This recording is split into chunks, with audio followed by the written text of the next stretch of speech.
Welcome to Geeks and Grounds, a monthly game club where we play games and brew good conversation together. I'm Jenny Wyndham, coming live from Las Vegas. From the city of sin, it's Jenny Wyndham. And from the Yeah. city of rain and overcast clouds, it's Joel Thomas. I would trade for overcast clouds and rain in a heartbeat. It is 93 degrees here, not 98 degrees, but for all you millennials out Hey. there. Yeah. So for folks who may be watching this on YouTube, you may see I'm in a very different location. I'm hoping the audio comes through okay when I do the playback and listen. But if it does sound wonky, please know it's because I'm recording in a hotel room right now. You have to make it through a thick layer of film and filth when you record in Vegas. And so, yeah, there's a loss of quality because of that. Yeah, exactly. I mean, like you said, the city of sin, and I'm in the thick of it. Yeah, it's been quite fun today. Instead of coffee or tea or anything cozy, I have pineapple Dole Whip, freezy, which is actually quite delicious. I've never had it, but I keep hearing people talk about it at like Disneyland or like other places, and they're like, "I love the pineapple Dole Whip." Finally got it. It is very good. It is also very sweet. I feel like I'm gonna have a sugar crash. Yes. Right after this podcast. I also have never successfully gotten the Dole Whip before. It's like you hear about it, but every time I see a line for it, the line is so long. And I'm like, it can't be worth it. It just can't. I wouldn't stand in a line for it, not gonna lie.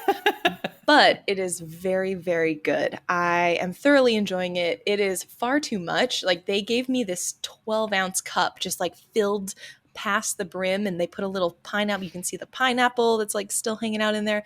I've barely crushed like half of it. And I've been nursing this for a long time. So while we're on the topic of things to drink, we haven't like plugged a drink in a while. I am plugging a drink today.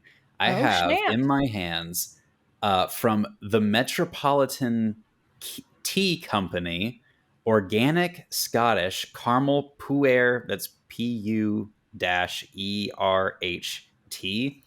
And it is, I got it at our local tea shop, which is Star Trek themed, which maybe that's something you're into and you want to come to visit Portland. But this is the best tea I've ever had in my life. It is rich and indulgent. It's like drinking like candy. It's just black tea, but it is so good. So, if y'all are looking for a good tea, Metropolitan Tea Company, it's based out of China. It looks like in the Yunnan province. So Cool. It's incredible. Highly recommend if you're looking for a new tea to try. That's awesome. And for folks new to the podcast, to the broadcast, if you're watching this, welcome to Geeks and Grounds again. We're not focusing on the grounds, I guess. Tea leaves. It's not tea grounds. Yeah, why tea not? Grounds? I don't know. Tea grounds. Inspired by our favorite beverages to keep you cozy or to give you a little cool break from the heat that is in October, strangely enough. But if you are brand new, welcome. And if you are returning, we'd love to hear from you. If you have left a review, thank you so much. We really appreciate it. And if you haven't, it's an easy click, and it does us a lot of help and favors and just letting us become more visible to other people on these platforms. Yeah, but we did it. We're here. We did it. We're here. I think I'm still like kind of mentally in travel mode. And so my brain's a little bit frazzled. Cause honestly, first, last aside, and then we can get in to what we're actually here for. But I will say, I had the funniest pilot on the way here. I don't think I've ever had a pilot that allowed me through his jokes to pay attention to, like, you know how they give all the flight instructions at the beginning about like buckling your seatbelt, the thing's going to come down, oxygen. He made so many jokes. I couldn't help but pay attention to the instructions. It was wonderful. Like, for example, he was talking about how the mask drops down, and he's like, as soon as the mask drops down, it'll immediately start distilling gin. oxygen, that is. And I'm just like, oh my God. Yes. Wait, so this is the pilot doing This is the this? pilot, like making Oh, the incredible. announcement, talking through everything. Gosh, what else did he say? He was like, if you're traveling with an infant or someone who acts like an infant, like make sure you take care of yourself first before you offer them assistance. It was just so good. That's just good life advice. Honestly, really. So yeah, it was a good flight because it went by fast. I had downloaded some anime to watch, but also just the plane crew themselves seemed very energized and like, I don't know, they did a great job. So that was just like a fun little side story. Oh, very good. What anime did you download? What is it called? Hello World, I think is what it's called. Hello It's World. on Netflix. Um, Let me bring it up just to make sure I actually am giving you the right title. Boom. Oh, sorry. Good Night World. Um, tomato, tomato. Am I right? Yeah. So this is well, we'll talk about it a little bit more, but it was pretty entertaining. I'm just a few episodes in, like 4 episodes in. They're 20-minute, 25-minute episodes. So we'll talk about it more as we go into the pastry case. This is a good segue. For folks who need a reminder, the pastry case is our grab bag of topics to allow folks to connect with us besides just through the game that we're playing for the month. So we talk about what's happening in the industry, answer your questions if you sent them in, and talk about what else we're playing, watching, and reading and consuming. Um, for our indie game news, I did want to highlight one article that I immediately thought of Joel actually when I read it because we kind of joke, but like I bring a lot of more of the industry experience because I work in the industry. Joel brings more of that like consumer experience in the sense that he plays games and is really familiar with them on the consumer side, but doesn't necessarily like work in the industry like I do. And as soon as I read this article from The Gamer titled Dave the Diver, Does It Matter If Dave the Diver is an Indie Game or Not, by Ben Sledge, I immediately thought of Joel because I'm curious. As a person who works and talks a lot about indie games, I put a lot of focus on this part of the industry. But I'm always curious what consumers think and what they feel. And so, for folks who haven't seen the article, again, this is on The Gamer. And what this author and this journalist has done is talk about how Dave the Diver, which is really being lauded as Indie Game of the Year by many, many places and people, shouldn't be called an indie because its developer is a division of a multi-billion-dollar corporation called Nexon. And so through this consideration of indie games, depending on how you define them. Again, this author says indie games are independent of corporate influence, independent of corporate pressure, and most importantly, independent of corporate funding. Uh, and they Ooh. said, according to that, Dave the Diver has no troubles, thus shouldn't be necessarily called an indie game. And then he poses the question, but does it matter?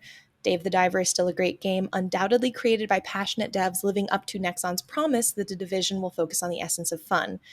And the author then concludes this paragraph with, the answer is complicated. Really interesting article. I highly suggest you read it if you're interested in this side of the industry. But I'm curious, what are your gut reactions in terms of what would you say is an indie game to you, Joel? Knowing that there's like no wrong answer, this is Yeah. highly contested question in the industry.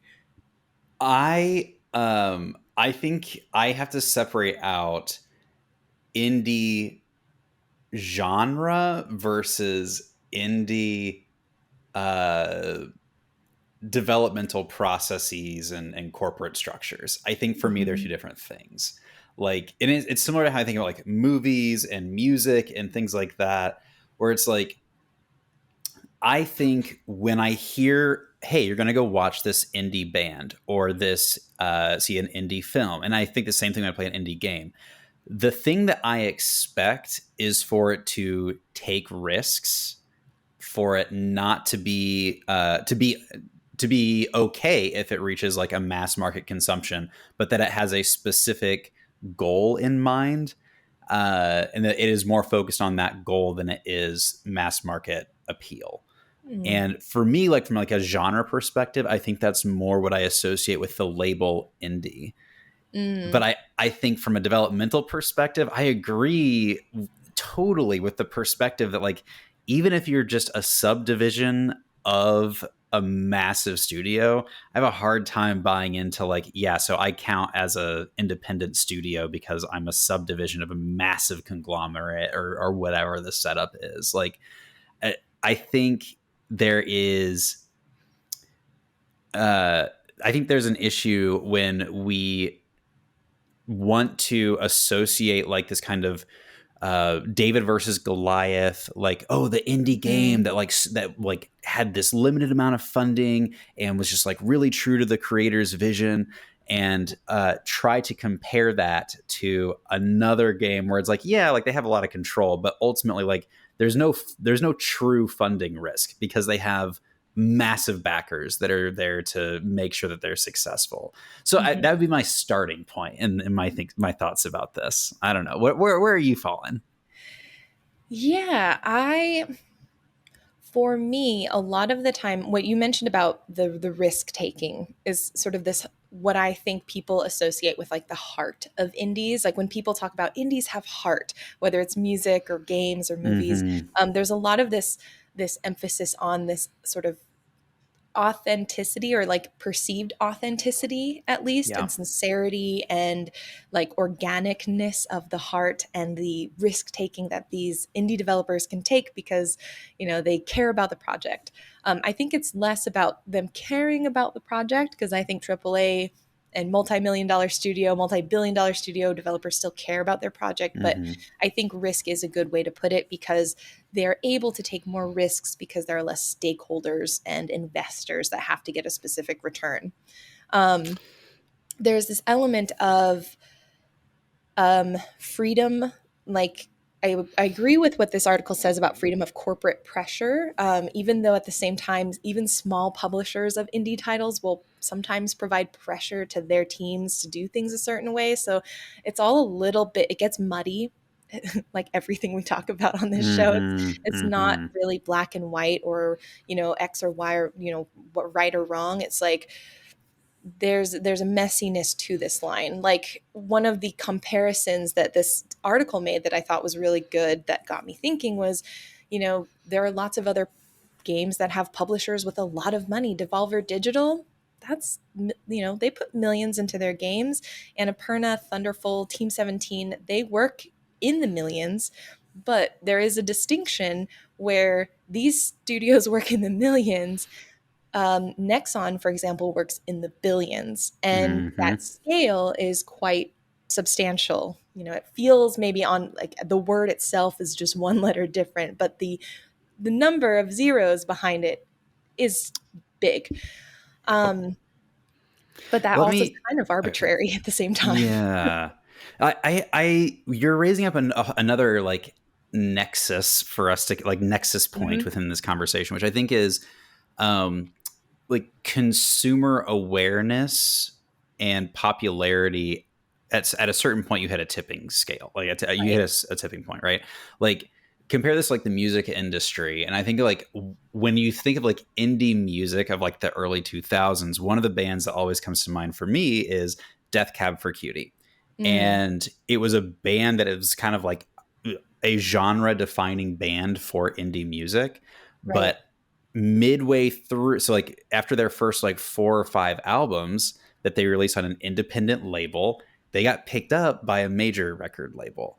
And it's like despite that, they were still known as these like indie darlings, even though they were now on this more major label. At least I hope I'm getting this right. If you're in the comments and you're a Death Cab historian, please correct me. I'm eager to be corrected.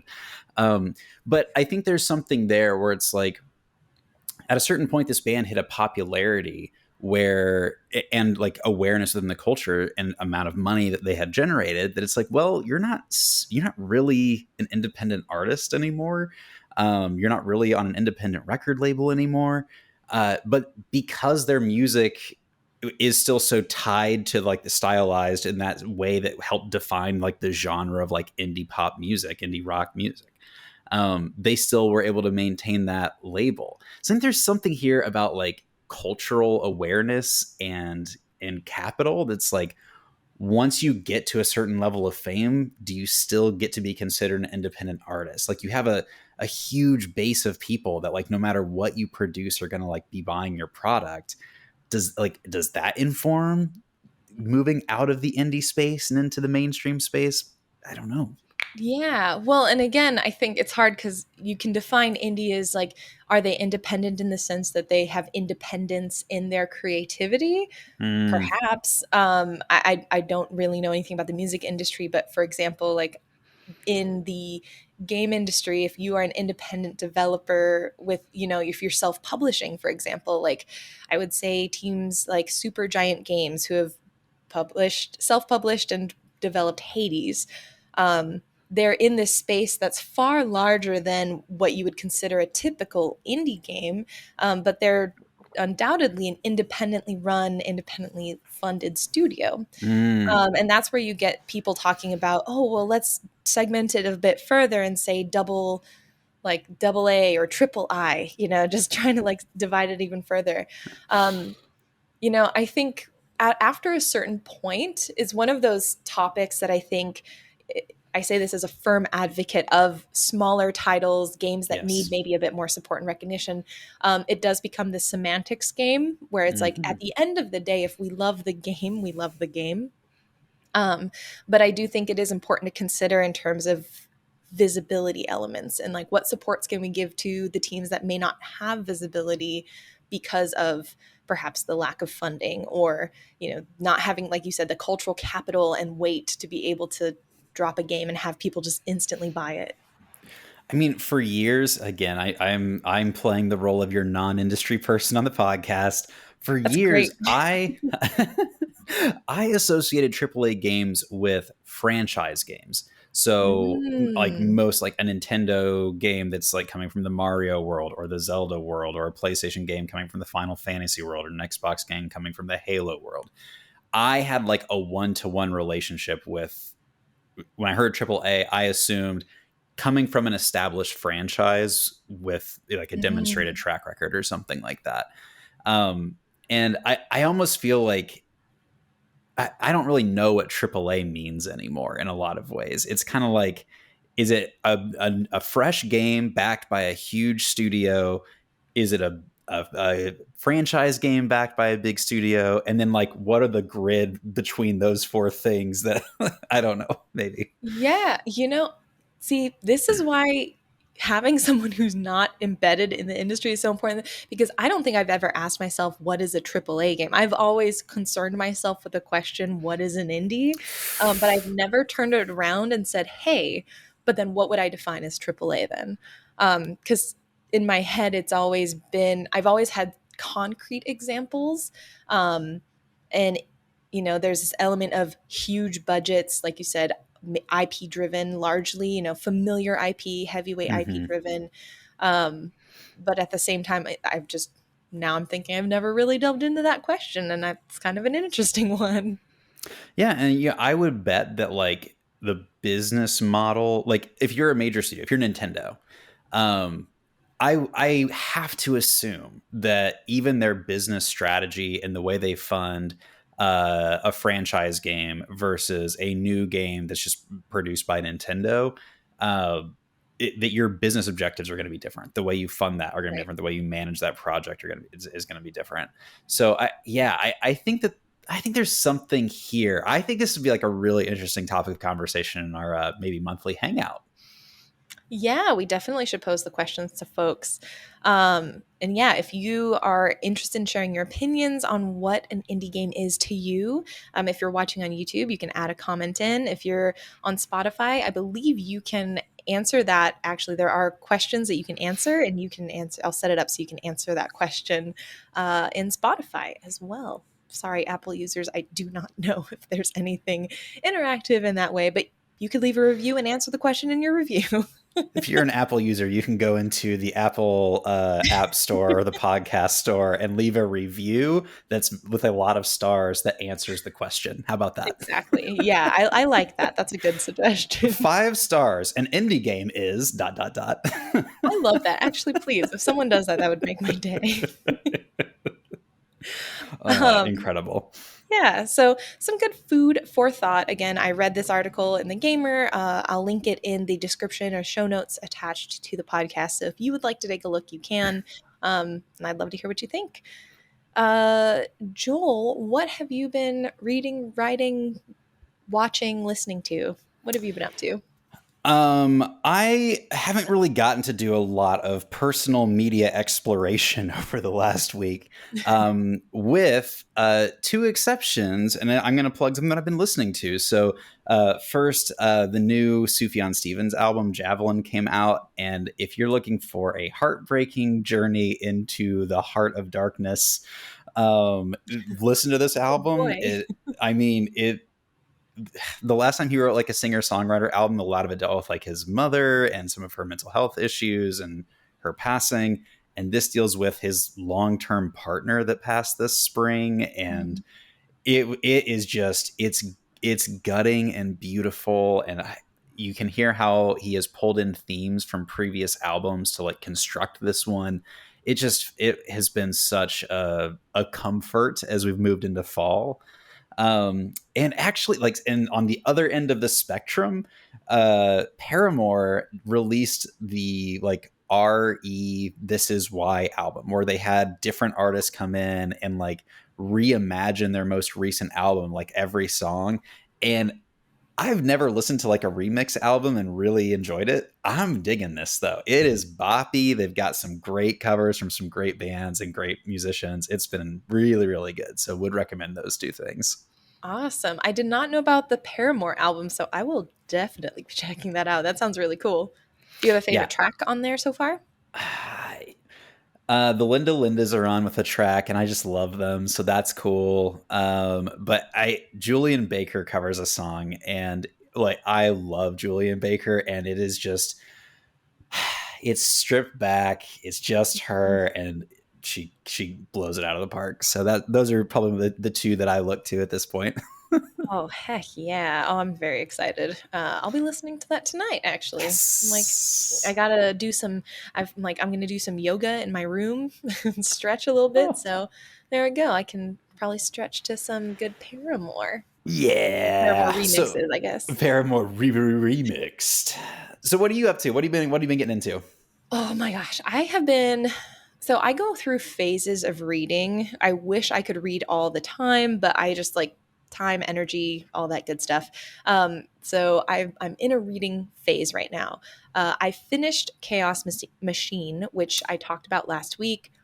Really good. I think anyone interested in some really straightforward, um, just straightforward and factual, but like still not forgetting the heart of like human side of social media and the internet and what it's done sort of to our country and society culturally, Hmm. should absolutely read it. I think it's a really friendly nonfiction read in the sense that it doesn't feel dry or boring. Like everything is grounded in stories and people. And I thought that's what made it really easy to read and really compelling. And it's really good. And I'll probably be rereading it because now I want to take notes on it at this Oh, point. snap. Yeah. Okay.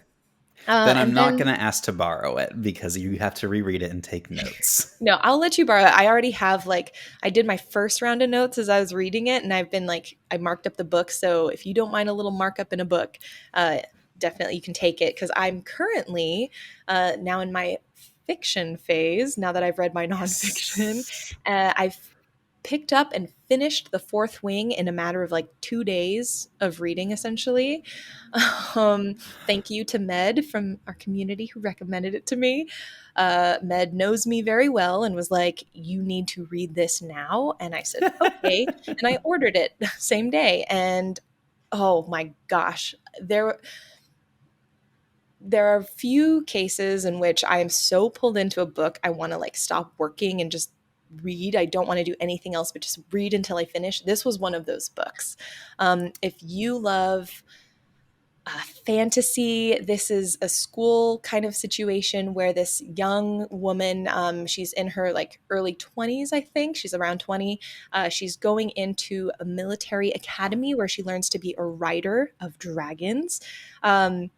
There is love triangles. There is a love triangle. There is political drama. There is villains, and there is a wonderful, just like, well, I don't want to spoil it. I won't spoil it. I will just say something wonderful happens. Something wonderful happens. It's a pretty intense read in the sense that like it's a military school, so it's very like kids get, kids, they're 20, but I'm old now, so 20 is kids to me. Young people getting hurt in precarious situations, learning how to ride these dragons and fight in a military. And there's questions of like, what are we fighting for, and who are we fighting, and why? And I think there's some really good stuff that gets set up in this first book. The sequel's coming out November 7th. I've already pre-ordered it. I can't wait to read it in like a night. And yeah, I highly recommend it. Fourth Wing. It just so good. It is spicy for anyone who either is super into spicy books, or if you're not into spicy, like romantic sex scene spicy, being explicit here because, no point in hiding it. It is a spicy book, so that's always fun too. As a person who is deep into book talk, Fourth Wing is actually super divisive. Really? It is like very much a like you either love it or hate it, and it seems to be kind of equal parts for both right now. Yeah. My partner Lee read it, and I read it over her shoulder, and I'll just say I think I'm on the other end of the spectrum from you on this one. Oh my gosh. I would love to hear what elements were the hate it part, because I think I can see why. Okay, I'm going to do my best to be very equanimical about this.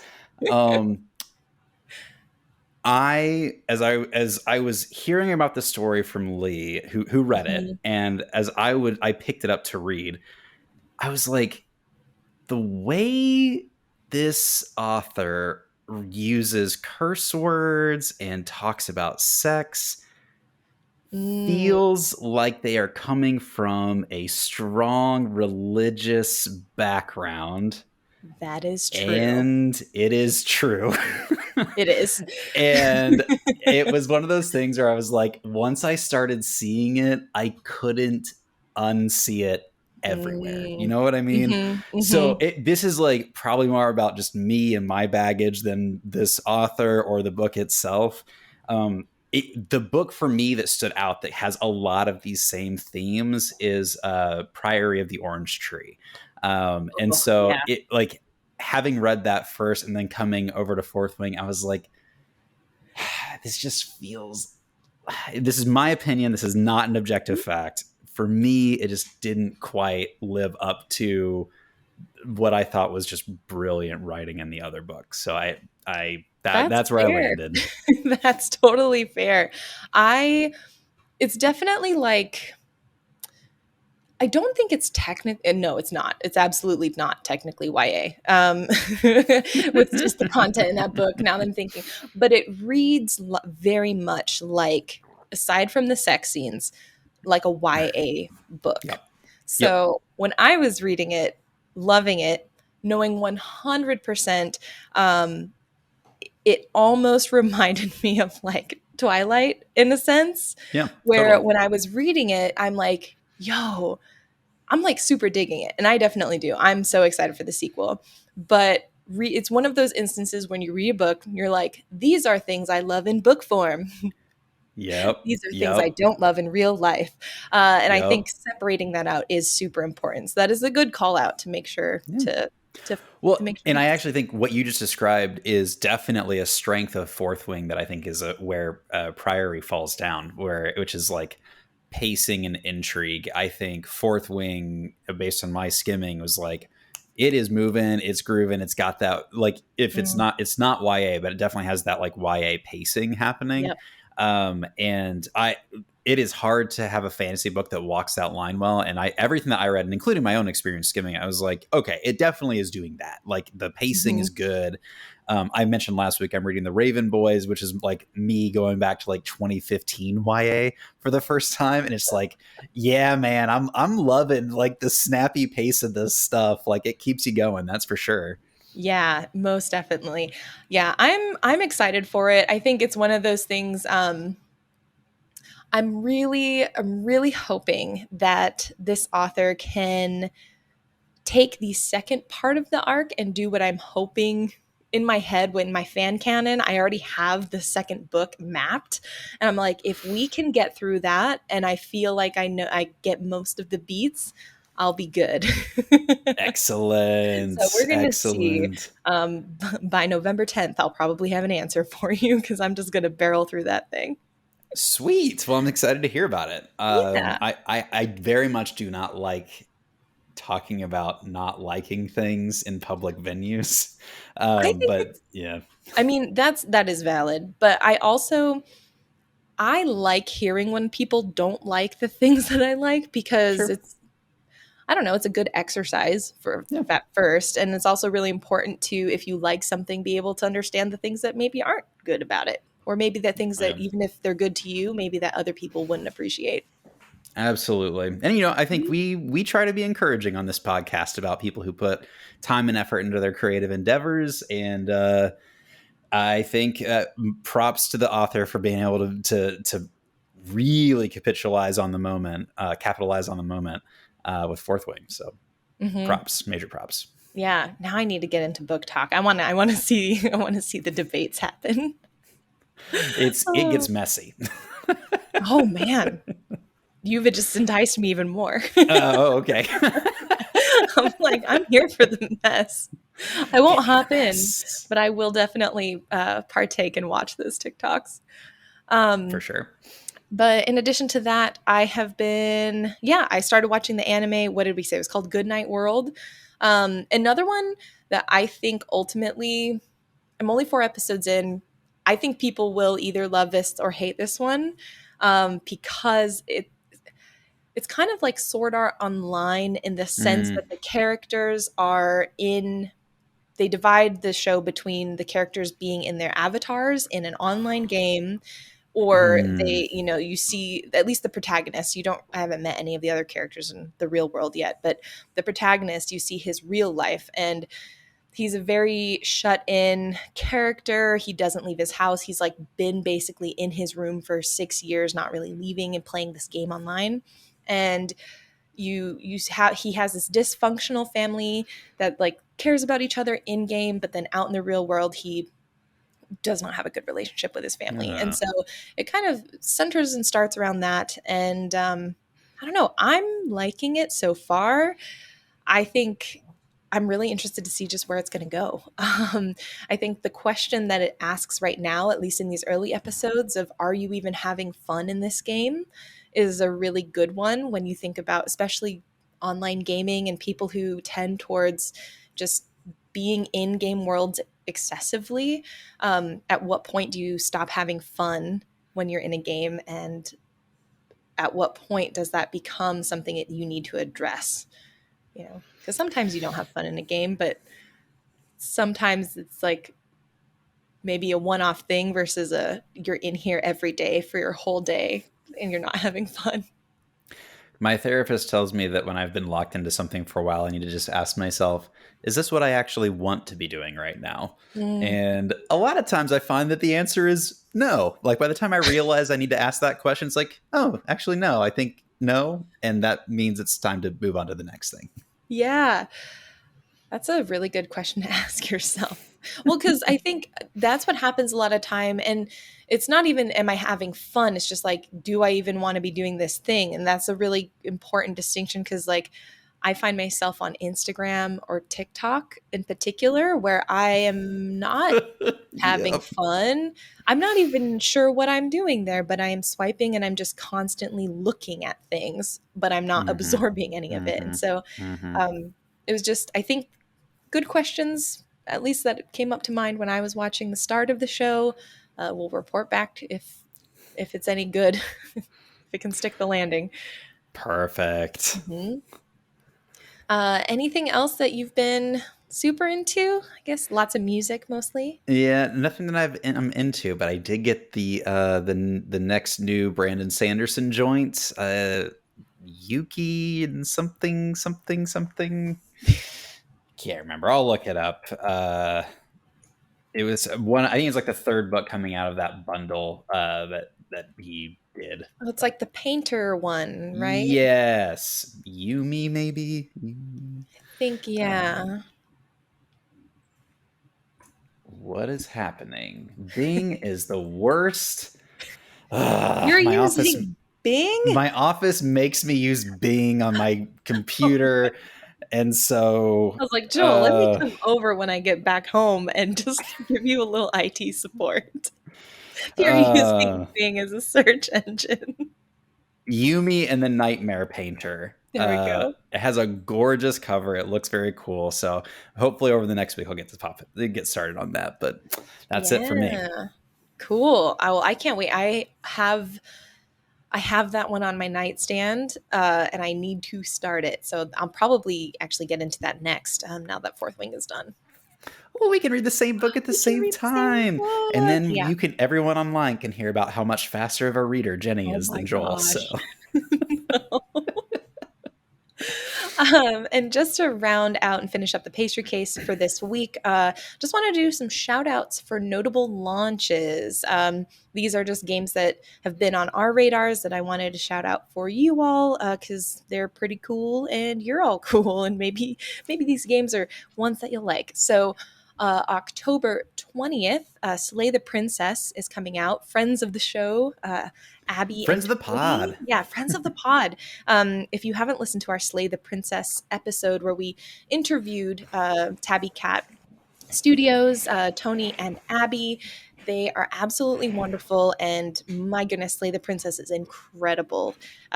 Please go support them and play the game. I think it's about main game, if you mainline it, they said it's about 4 hours, 3 to 4 hours, but hundreds of hours on top of that with all the different paths you can take. So really cool. Can't wait. I'm going to get it. I'm so excited. I am legitimately sad that I'm not at home to enjoy the launch because I really, really want to like stream it and play it with everyone, but we'll save for that for when we get back.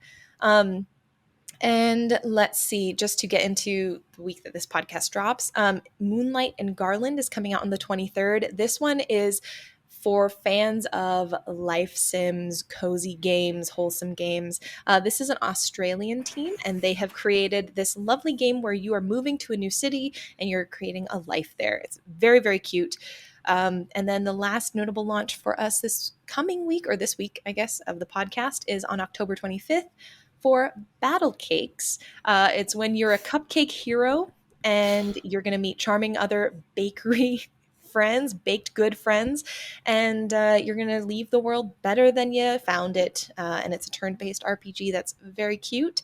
And the dev team is also wonderful people. So go support Battle Cakes as well on the 25th when they launch.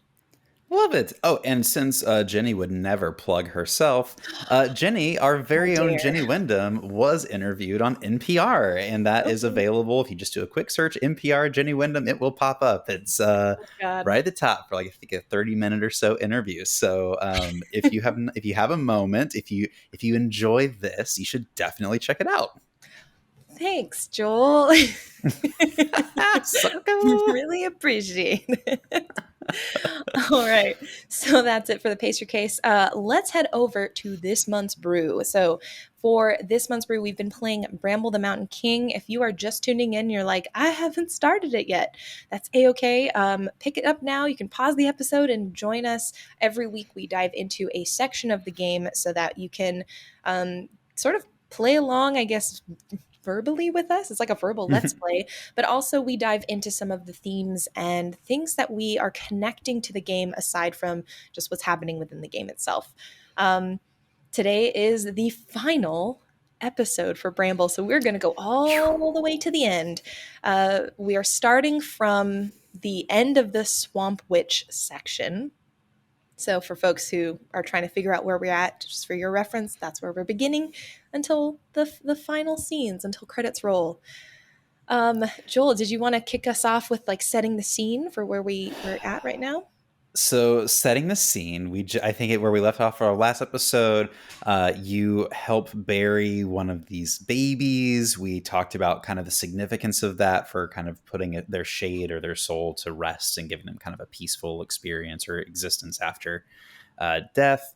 You've made your way through some more dark, brambly experiences, and a light appears, and you make your way towards what looks to be like a hobbling old man with a lantern over his head. And like, I don't know about you, Jenny, I was immediately distrustful of this person because I was distrustful of everything in this game. I know by this point there has been so much trauma inflicted, especially on Ules, that you're just like, what's next? What are we going to deal with next? So you have to. You follow this character, and if you're an Over the Garden Wall fan, it gives you very much the like old woodcutter vibes. Like I wouldn't be surprised if the woodcutter was based on this character in some way. Is it Lichtguben? Is I that think so. Yeah, that's how you pronounce it. is the name of this character in some way? And he takes you into one of my favorite things in all of media and fiction. He takes you to like a world between worlds. He takes you to he kind of opens a door and you follow through this door, and now you are in a library. And it's almost this like pocket dimension, if you will, and there's books and books and shelves, and the vibe that at least I got was that you are seeing the stories of maybe these supernatural forces. Maybe there's more than that within, and you can actually begin reading about at least some of the creatures that you've just encountered. One of the facts that I learned about the Lichtguben, hopefully, again, apologies if you are a Norse Deepest apologies. scholar or you're from the region and you're like, ooh, their pronunciation. We'll do our best. With this creature or character, they're also known as like the will o' the wisp. And so what I found interesting is in reading about this, these creatures are known as either they can be benevolent or they can be a bit more mischievous. We're more familiar, I feel like I'm more familiar with the legends of them leading travelers astray. And so that's why I was nervous, because I was like, oh, if this is a lantern or a will o' the wisp that's leading Ule astray, like what darkness are we going to fall into?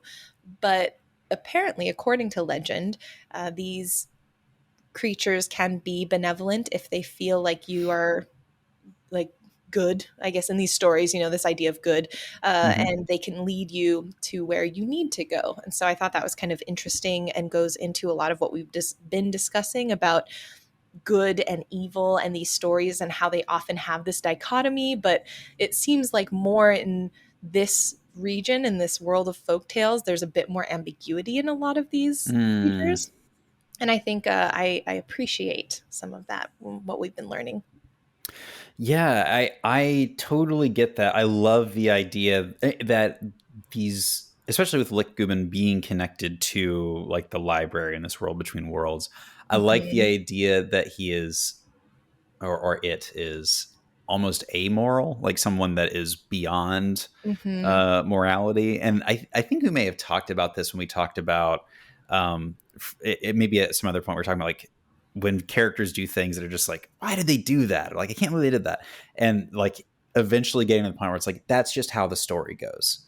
And like when you're watching a TV show and the characters take too long to finish off the bad guy, and so he escapes away and goes to fight on another day, and you're like, why did they do that? Why didn't they just finish the bad guy? It's like, that's the way the story goes.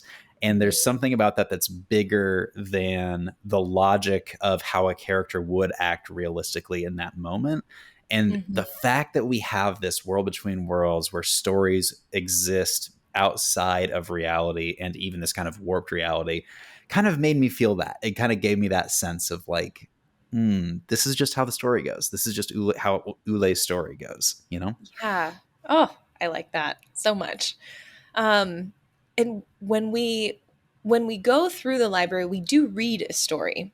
There's one that's on the pedestal. I forget if it's already open, but there's one that's displayed as if Ule needs to read that next. And we know Mm-hmm. Ule has been reading and consuming these stories, and that's been a good foreshadowing of what's to come. And the story we read begins, I think, one of the more interesting set of stories for me as I played, because these stories started to deal with I forget if this is the one about the witches, Yes, or is and the this the one king. about the seductress? I think No, this is maybe you get about, the. I think you get the seductress after you meet her because you're yeah, walking which is through a village. weird because then we flipped it. That's what was Yes, also interesting it's because, so strange. yeah, part of me was like, how was this intentional? If so, what does it mean? But we get this story of a king, I believe, who goes essentially on a witch hunt. And I'm forgetting why, if you could remind me. So the story here is he has this beautiful wife. They have a loving marriage. He's a benevolent ruler. They have a boy, they have a child, and the wife dies either like in childbirth or soon after. And but because the king has his son, he's able to avoid turning totally to darkness. But then his son gets sick, and he's heard that there's maybe a flower or something that can help heal his son of this sickness, and the witches know about it. And so he goes around the country essentially Mhm. questioning, interrogating, torturing witches, and then killing them when they ultimately don't give him what he wants. And I can't remember if at this point you meet the kind of white witch at the end of that story, who kind of punishes him, or if that comes at the end game. I think that's the second one. Yeah, Okay. or the Yeah. next, the End King story. So all Um, you know is that like he has done some really terrible things to presumably like as innocent as witches can be. I don't know about that within Swedish folk tales, but he's punishing seemingly like possibly innocent women that are right. witches. Well, and that's what got me was that, again, we go into who is telling the story and why. And I was curious if all the women even were witches, or if it became a literal witch hunt where he's like, anyone who could be a witch, I'm just going to go for Mm. them because there's a possibility. So not only were there potentially witches included in that, in this folklore, but also like just women in the village in general. Just women were being like attacked by the king. And yeah. I think this point, their decision to include this here was a mistake as the creators of the game. Because as we're about to talk about like kind of the next encounter and everything, I think it does a good job of helping you understand that there is a larger story that weaves all of these characters together happening. I think that's good and important. But because of how they do it and the amount of detail they go into, it set me up to believe that this next encounter is kind of the last big climactic encounter before you deal with the king and get to the mountain and whatever, which is not the Mm, case. And I almost yeah. wonder if this story hadn't been either done in this moment or in this way, if it would not have um, messed with my expectations in that way. I agree. Later on in the game, there's one other boss before you meet the king, and it's Pesta, this old lady who represents essentially like the plague. I personally felt like they should have perhaps done her first and then done the witch arc, because that would have set up this momentum really beautifully. But because of the order, it did feel just off. By the time you get to the king, it does feel like the rhythm has been lost a little bit. So let's like just kind of to recap like how we got to this point, right? Like Right. you go through a substantial part of the story where you're walking through kind of swampy, marshy lands. You fight against the mid or not the midwife, like a demon that's protecting the midwife, Mhm. who has this baby that's going to maybe ascend into this, you know, bigger, badder person because she's killed this baby. Then you find the midwife and find the body of the child that you need to bury. Then you go to this library, and immediately after you go back into the woods to deal with the next boss, this kind of like seductressy boss.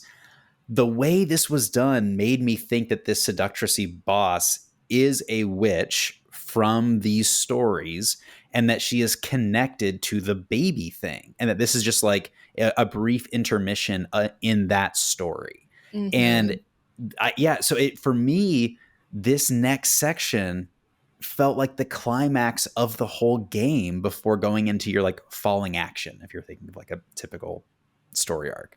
Yeah. So I think for me, this part of the game still felt like the climax, in particular, the end of the boss fight with, let me see if I can pronounce her name, uh, the witch that you fight in this section, with the tail, the flying witch, the Skogsra. Skogsra. Skogsra.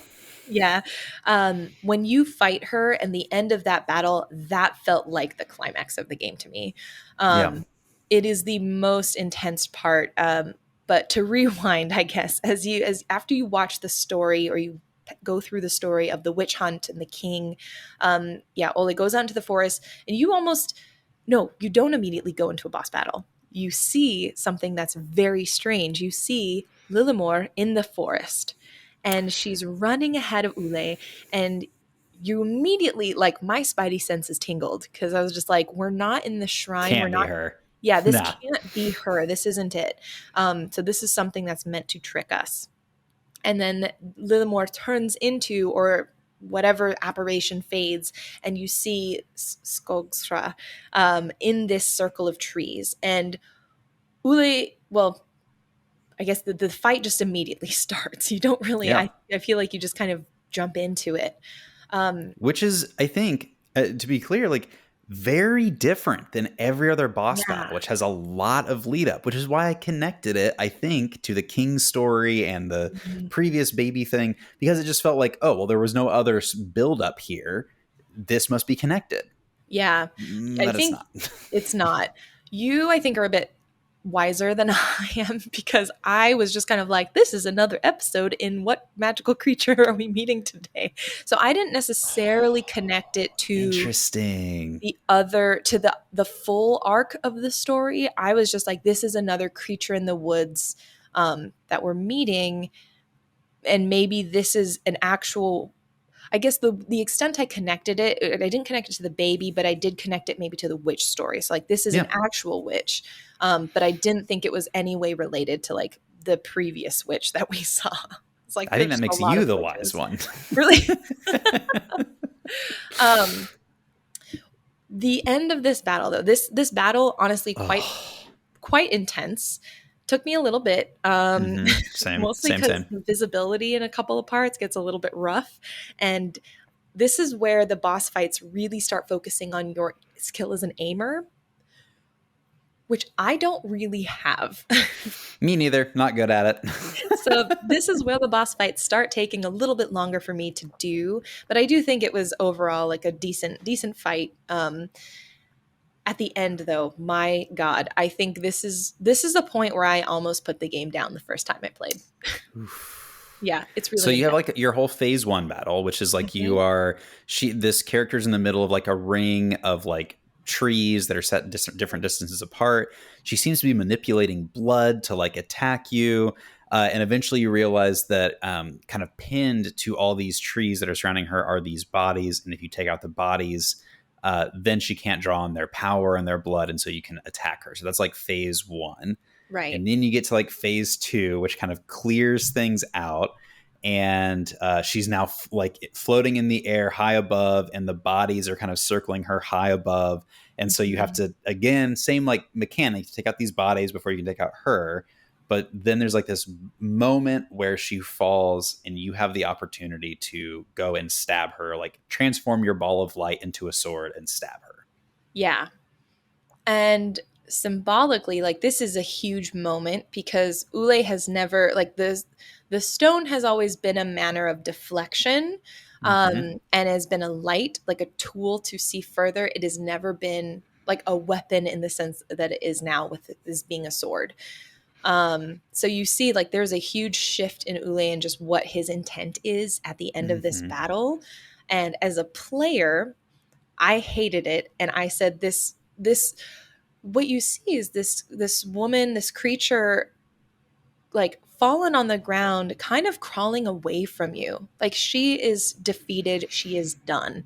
I, as a player, said, okay, let's just leave. Let's go. Like, she's not trying to get us anymore. We should just get out of here. The game doesn't let you do that. And instead, the game forces you as Ule to stab her in the face, not once, not twice, but I think like 5, 6 times, some absurdly high number of times. There's like a Uh, minimum number you have to hit to end the yeah, encounter. yeah. And it is one of the hardest things to watch. Like, I think the scene with the baby is really difficult, but I think this for me was harder on a whole different level Mm, because of the action that I had as the player in facilitating the cutscene, essentially, because you can't progress in the game without doing it. If you stop, the bramble actually comes through and kills Ule, and you're just done, and you have to restart that section, ugh. which And is I brutal. think you were about to like replay this section last time we talked. Is that true? Did you end up replaying it? I did, yeah. I replayed the whole like ending section in preparation for today, and yeah, I think the minimum times you have to stab her is like five. Is what I Jeez. count, like 5 or 6 is what I counted. But it doesn't tell you that you can stop. You can No. keep hitting the button because it keeps like it's you're on a button timer if you have to hit X within a certain amount of time. Hmm. And so the game just keeps giving you that timer and keeps refreshing it. So I think I probably did it probably like 7 or 8 times, like a few times beyond what was required. Yeah, And it was for me really frustrating because it was like we talked about this last time. Like, this is the change of Ule going from kind of a victim walking around this world to like a participant in this world who's taking an action on the world. And that transition was tough. It was unexpected, and it changes how you perceive Ule the character, because it's like, yeah. well, if as a player I don't have a choice here, then I have to just like assume this is telling me something about Ule.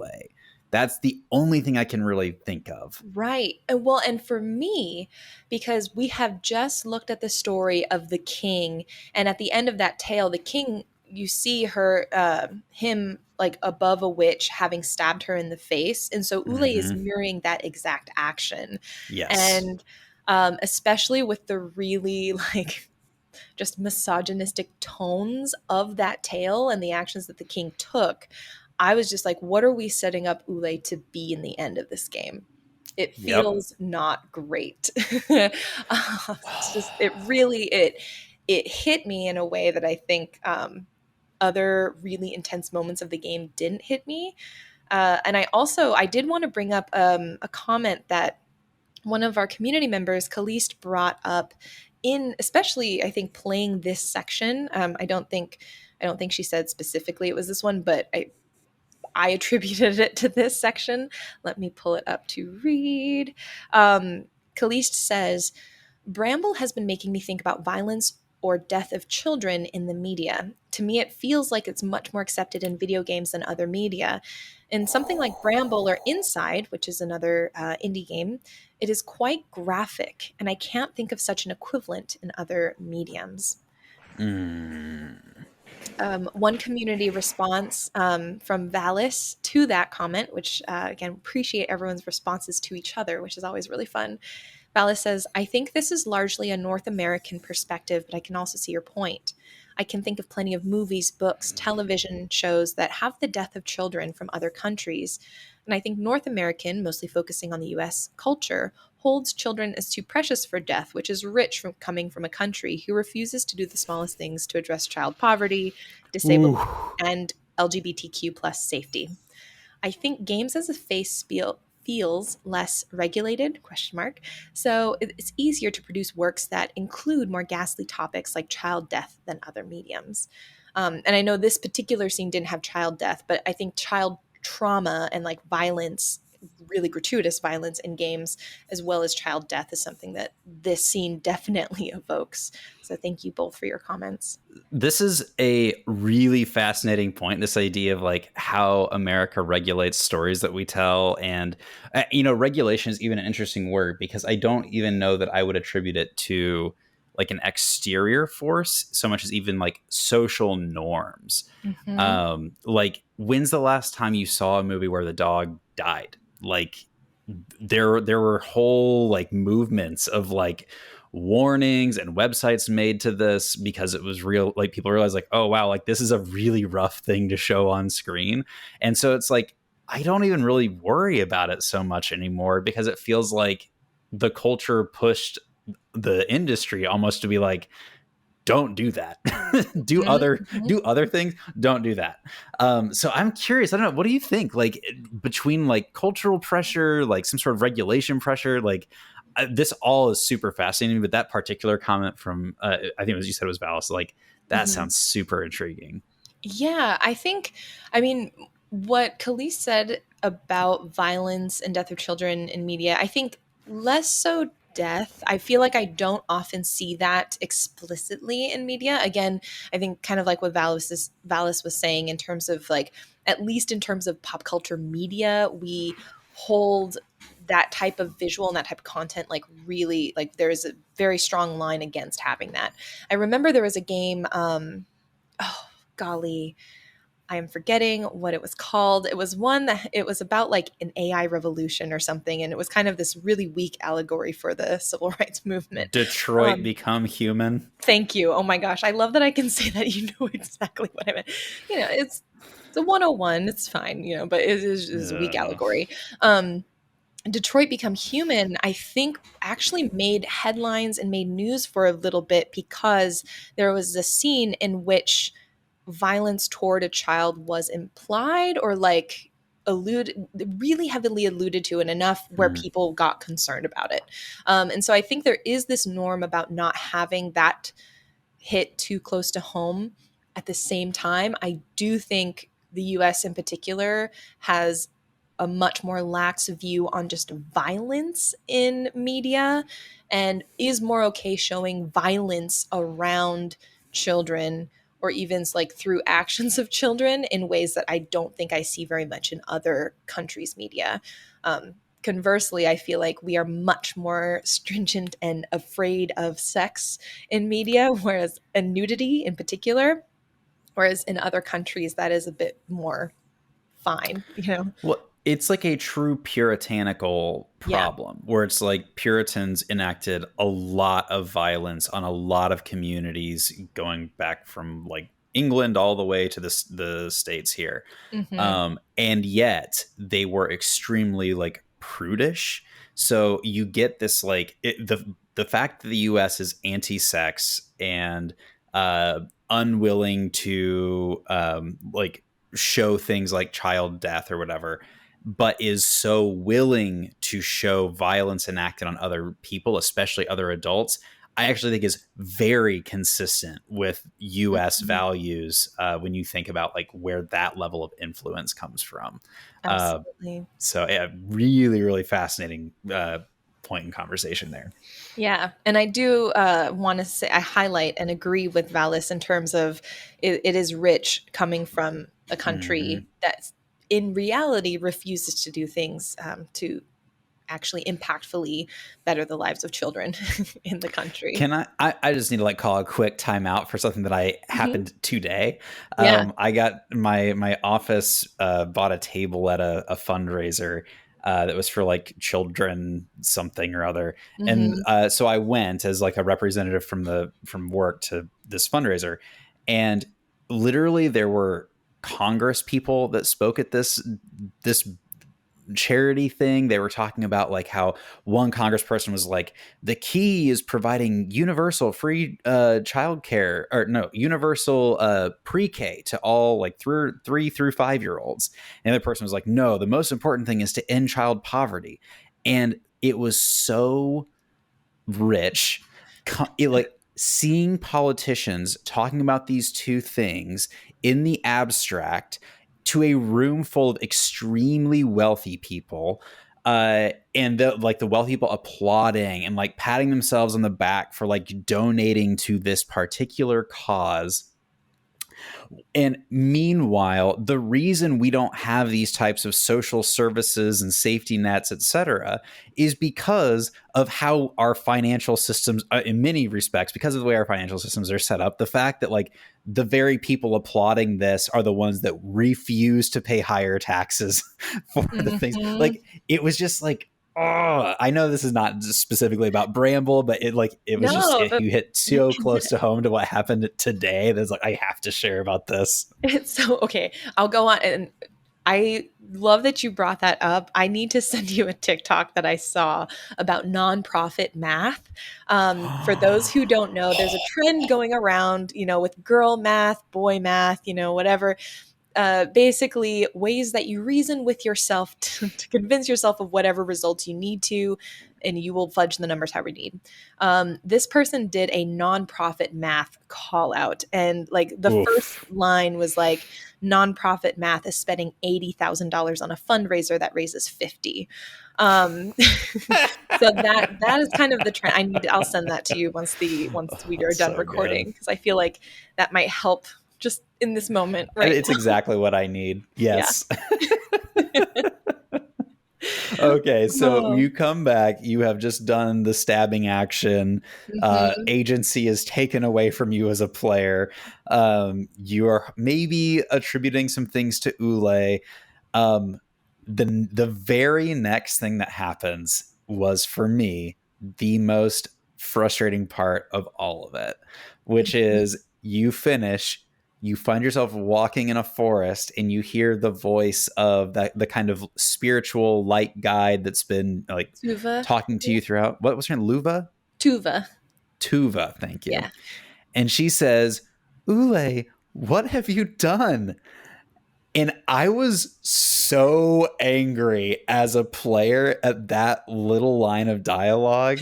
And I know that you've played through this like sequence a couple times and tried a few different approaches. Is there any scenario where she does not say that to you?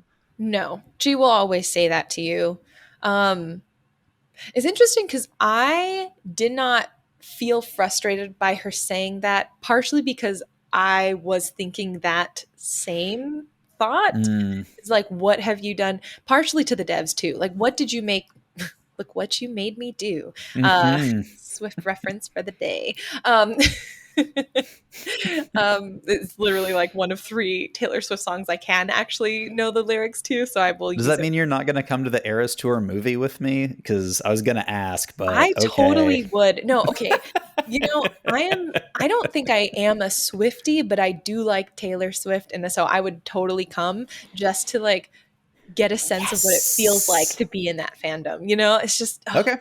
I'm not as deep. I'm not as deep, so you'll have to like bear with me. Yeah, you can just deal with me humming along to all the songs next to you while you're like, I don't know this one, I don't know that one. I'll try and study up before we go. Perfect.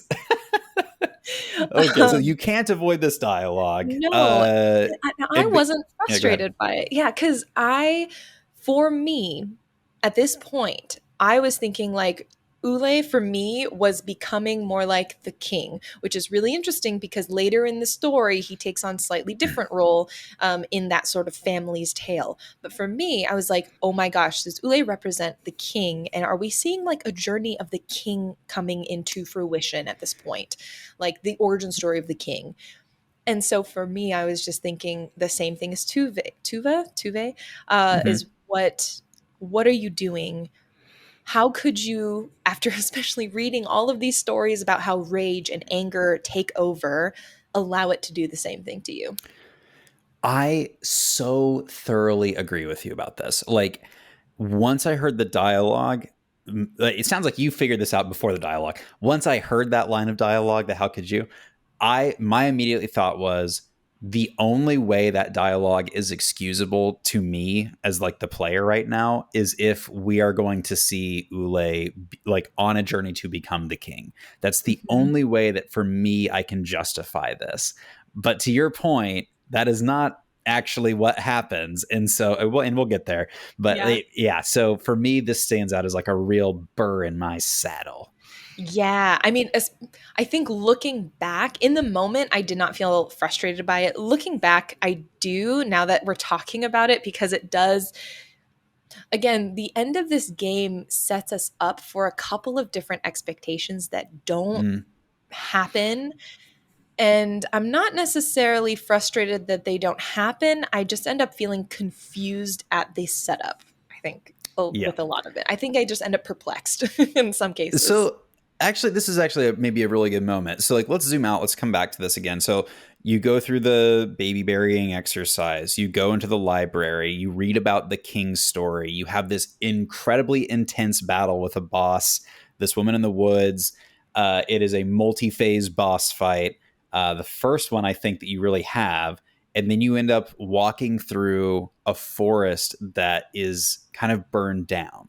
And it's kind of, it's white, but in not a comforting way, and like a almost like ash fall way, like it's disturbingly white. Mm-hmm. And so my expectation as the player is, now I'm going to go meet the king. Like that was the climax. It's time Yep. for the falling action, but that's Yes. not what happens. No.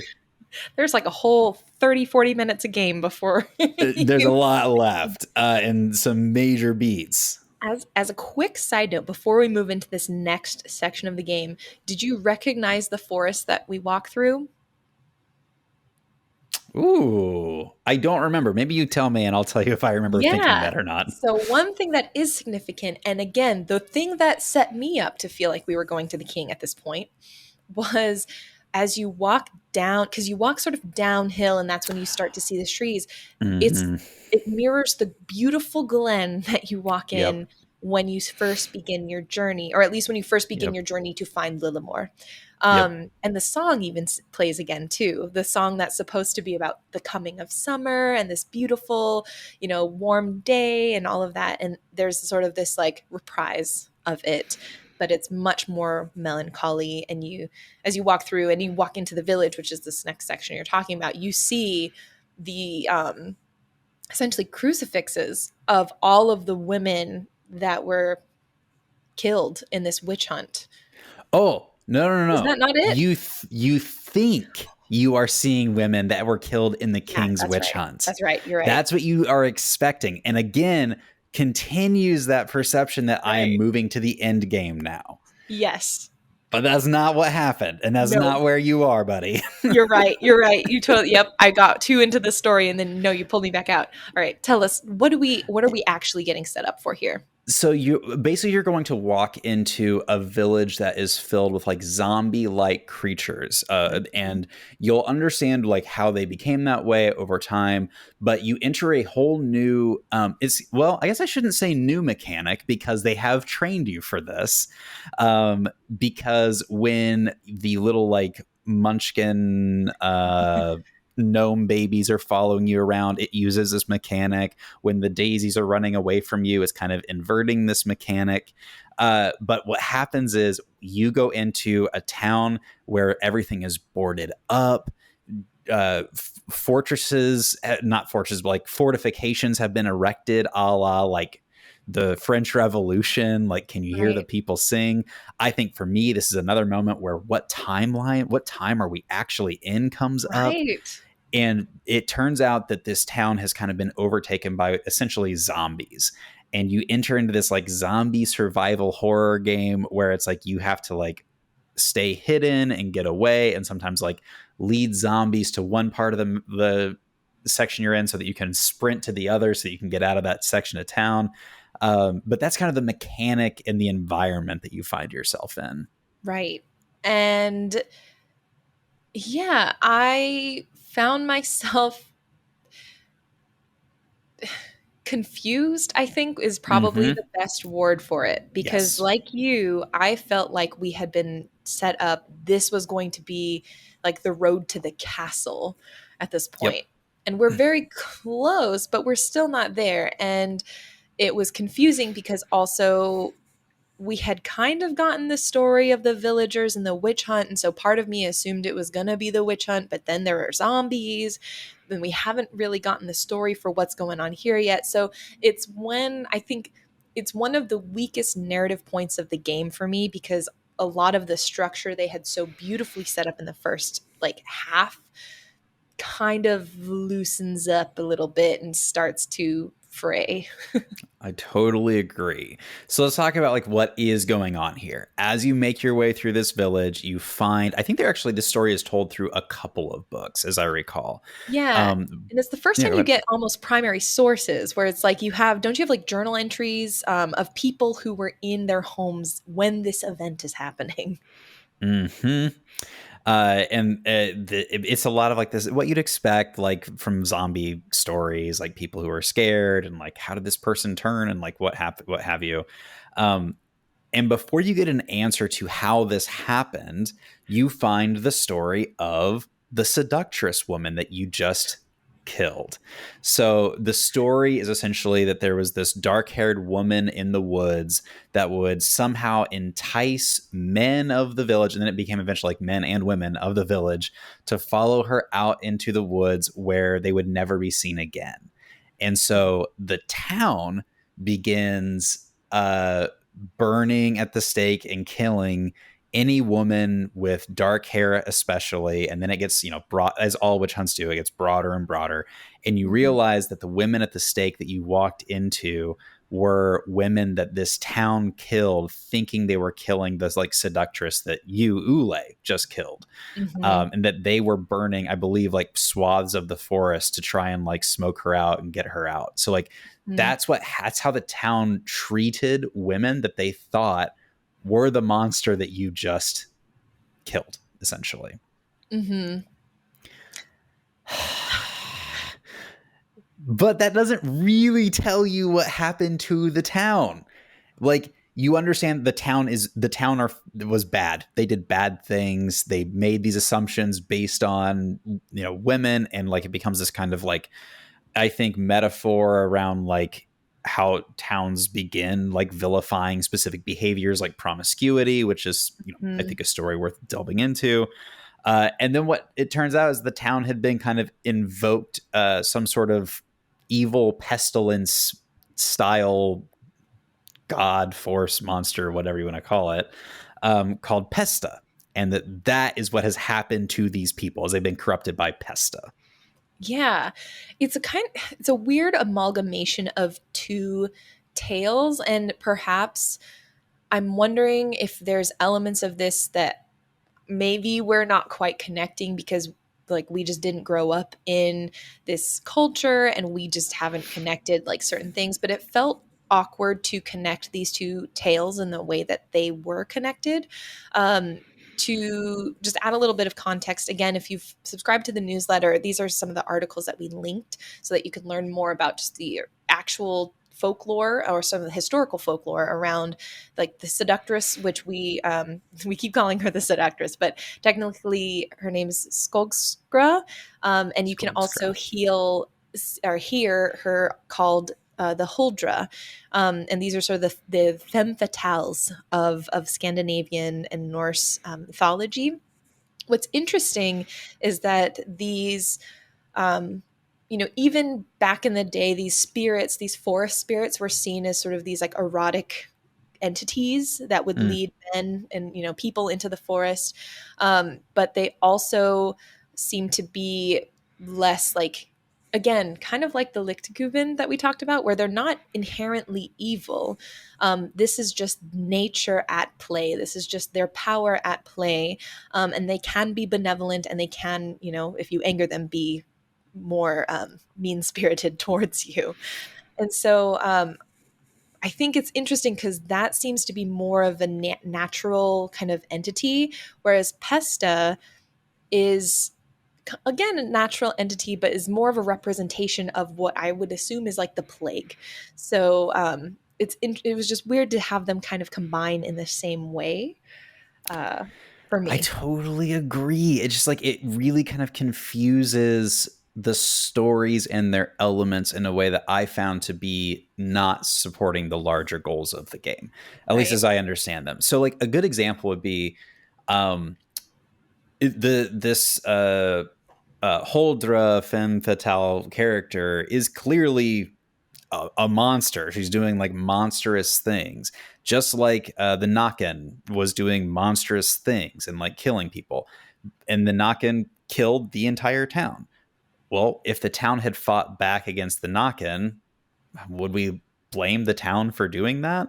And then we find out, you know, okay, so here's what happens when the town fights back. The town maybe can't find this monster. They start turning on each other. So maybe there's like some interesting story parallels there. And it's like, what I felt like is we are getting a lot of really mixed messages from like, what are we trying to actually take out of this? Are we supposed to take out of the fight from the seductress or the femme fatale character that actually like you shouldn't cross the line and take part in the violence even against these forces that are out to actively harm you? You should not take action against them.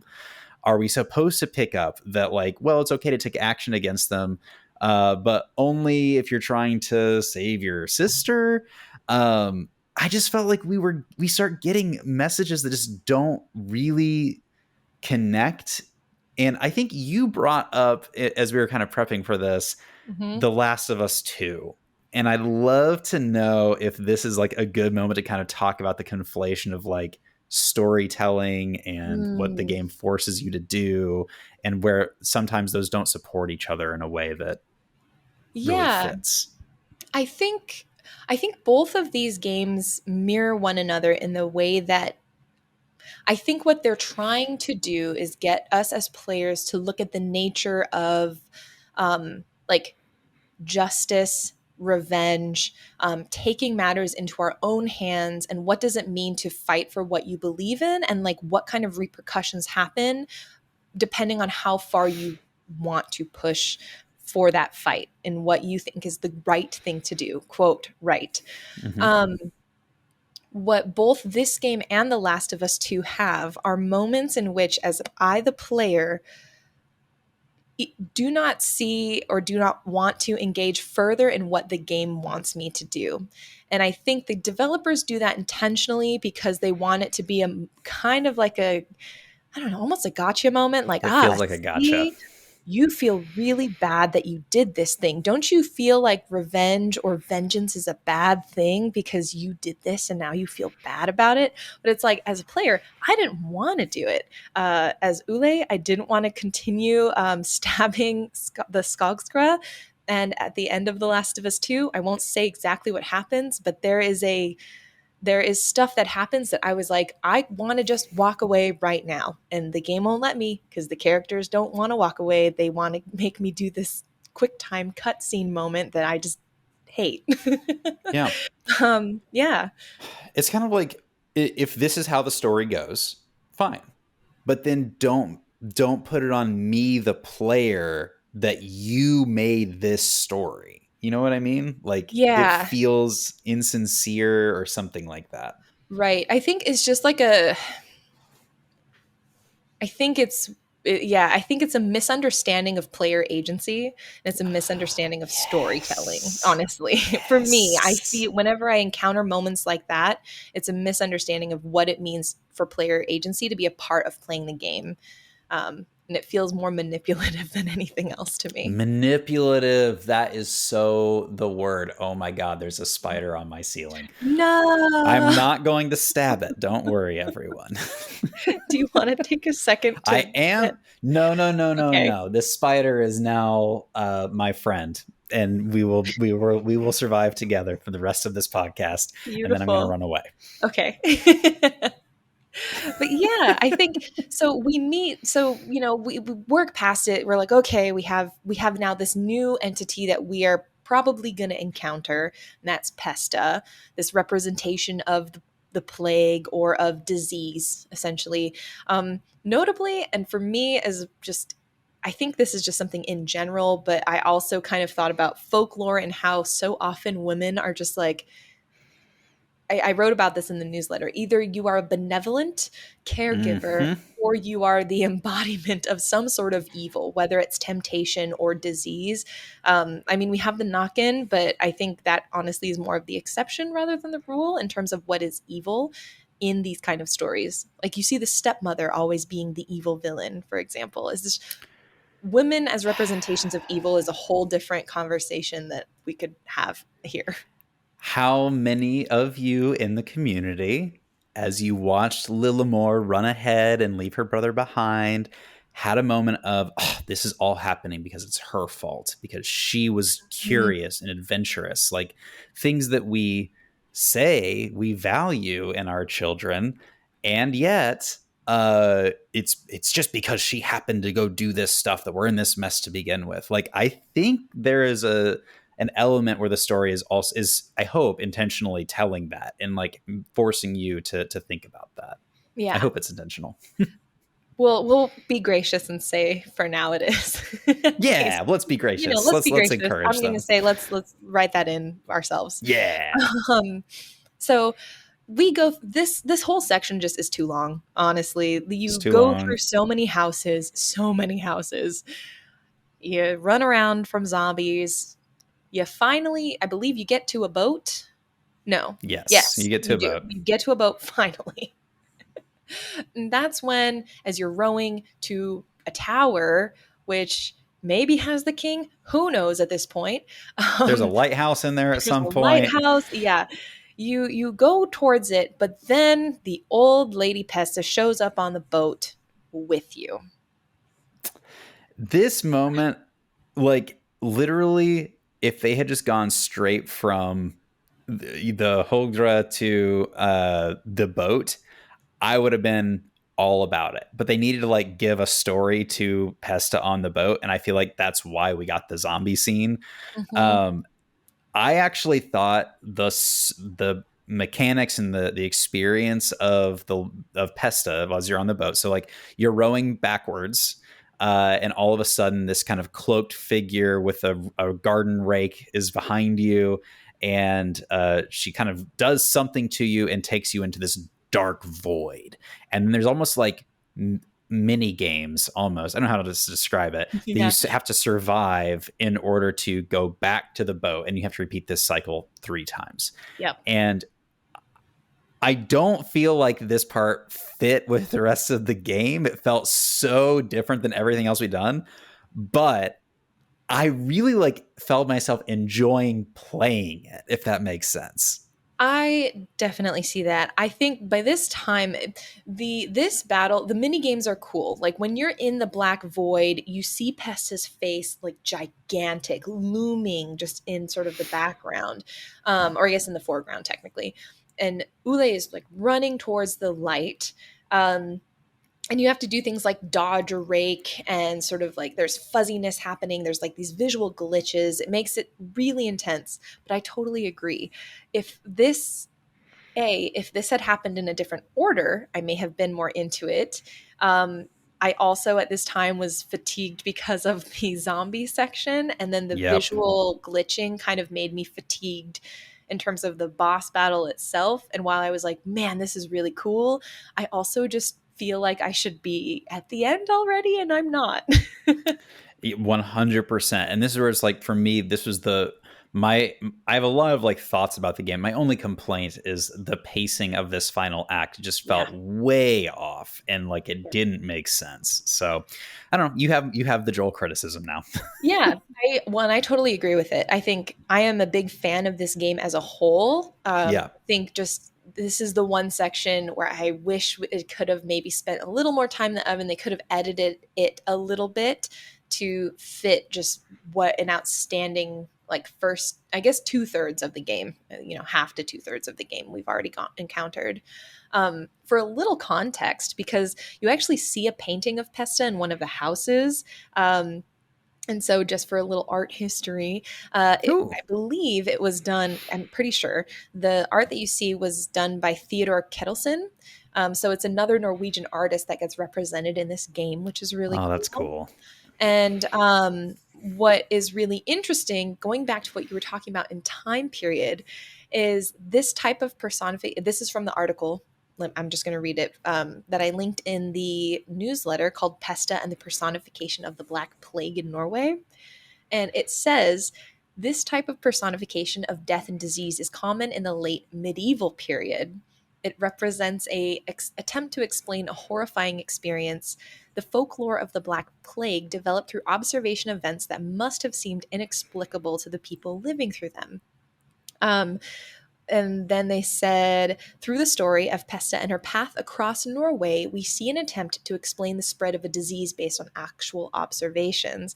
And so that's why having her on the boat is significant, because the boat was actually the common mode of transmission of this disease. Oh.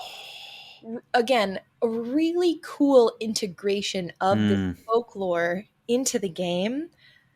I just wish that they had found a different place for it, because then even having, it's such an intense one, so I can see why they'd want it near the end. But at the same time, I feel like this could have been interesting even closer to the start, as Ule's getting further into the woods or to the swamp even. I don't know. It's just... I'm gonna fix the game. Here's the Joel Thomas Ready fix. for it. The Joel Thomas fix is you finish this boss battle with the Huldra. You see the burned forest. You see the women on stakes. You walk into a village that is filled with rotting corpses. You read the book about how the village did all this horrible stuff in search of killing the Huldra. And then you find a book that's like, also, the way that this village died is from the Pesta.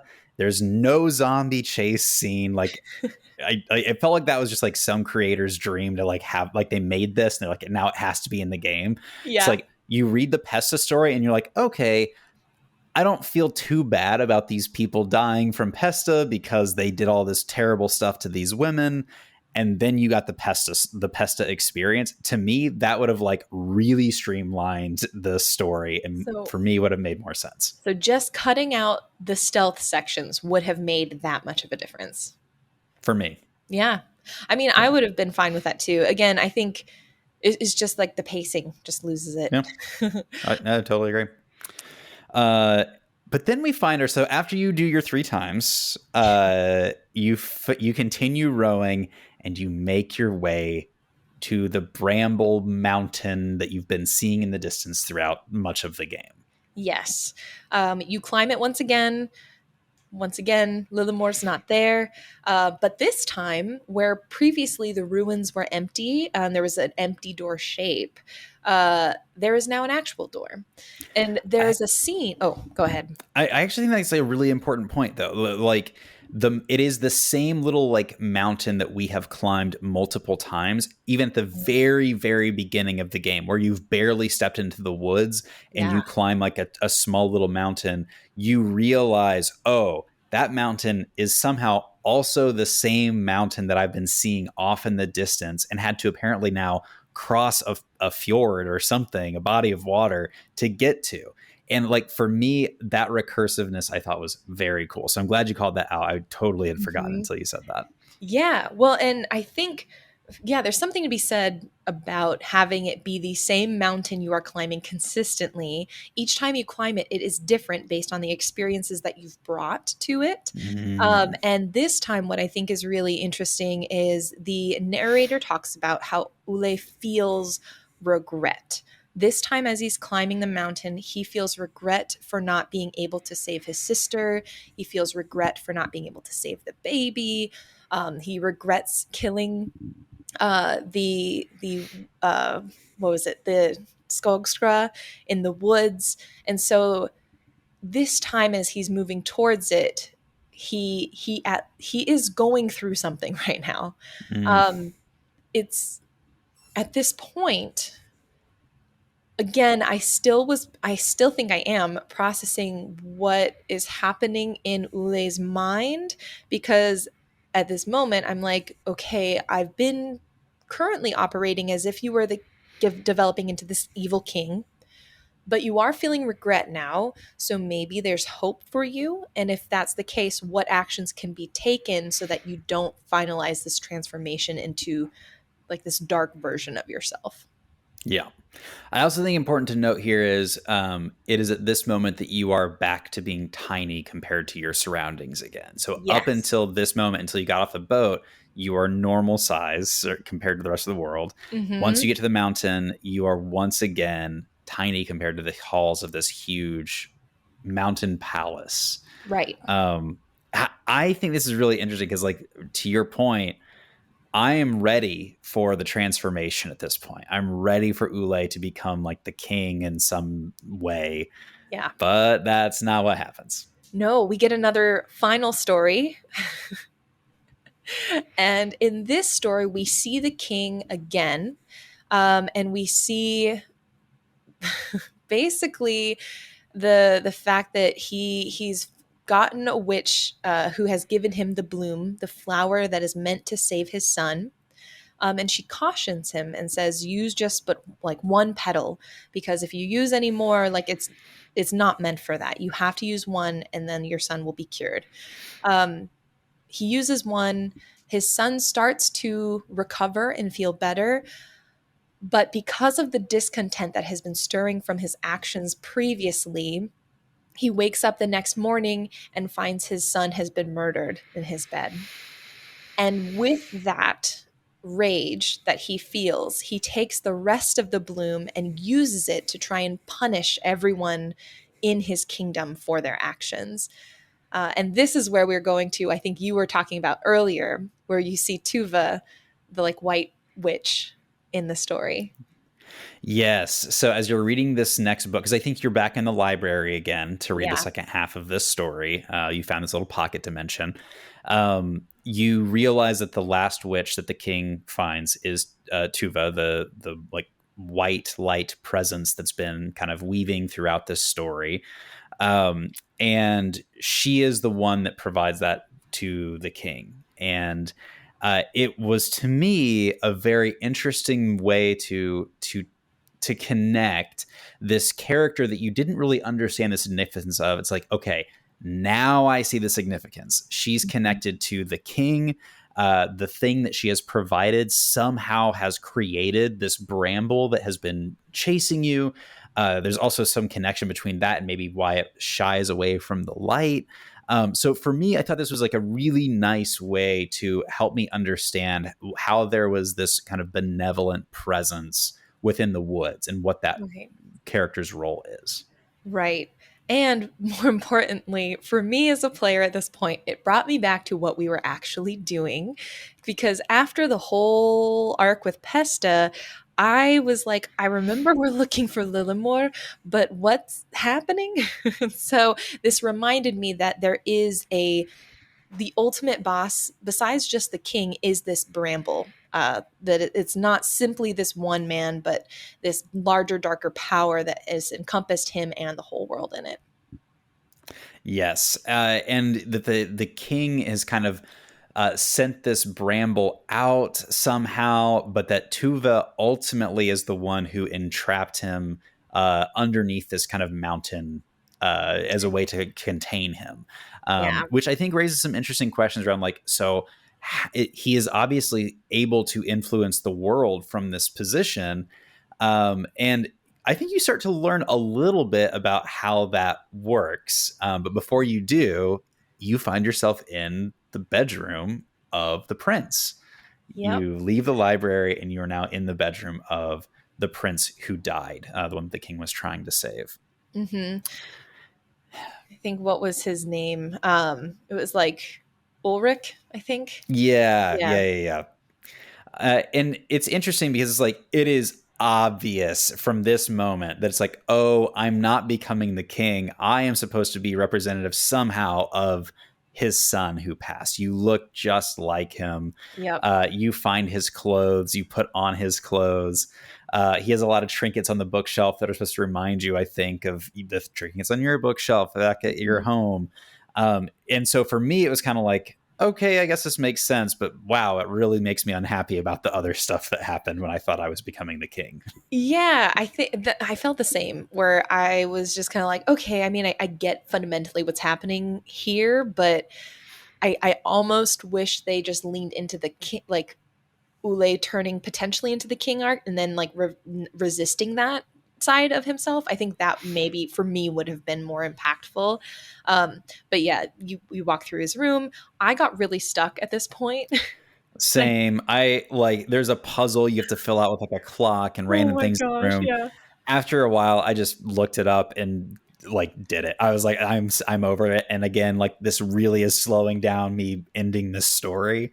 Mm-hmm. And then another thing that happens after that is you find yourself in this kind of like almost like blacksmith room or something, and you see Yeah.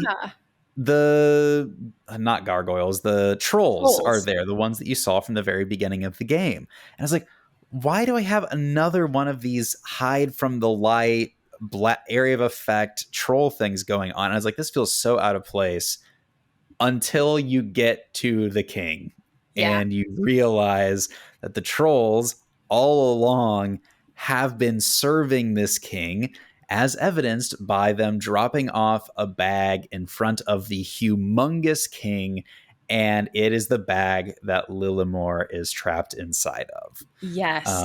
And I you will find out that, say, yeah, oh, go go ahead. ahead. Yeah, that No. he's been basically the trolls are out there collecting things for the king to eat. Yes. The moment you walk into the king's throne room is pretty incredible. I will say, Oh, like, yes. pacing of this final act aside, I loved the visuals of this final environment. I thought it was so cool. It felt rewarding. It felt like you were finally at the big boss battle that you've been waiting for. Like, I was thinking, like, I think the first time I played it and I was streaming it, someone in chat was like, "Oh, this is like Elden Ring," but It is. in terms of how epic and big and weighty it feels to be in that throne room. Um, for a little bit of that historical context, Ooh. the I didn't realize it the first time, and actually reading and learning about this folktale allowed me to connect a few dots and see what I think the developers were trying to connect. So the Hall of the Mountain King is a song. It's a famous classical piece. With that, there is a story behind the song, and it's called The Tale of Peer Gynt, who is this boy who is this sort of good for nothing liar. He exaggerates, never tells a good truth. He always tells a fiction.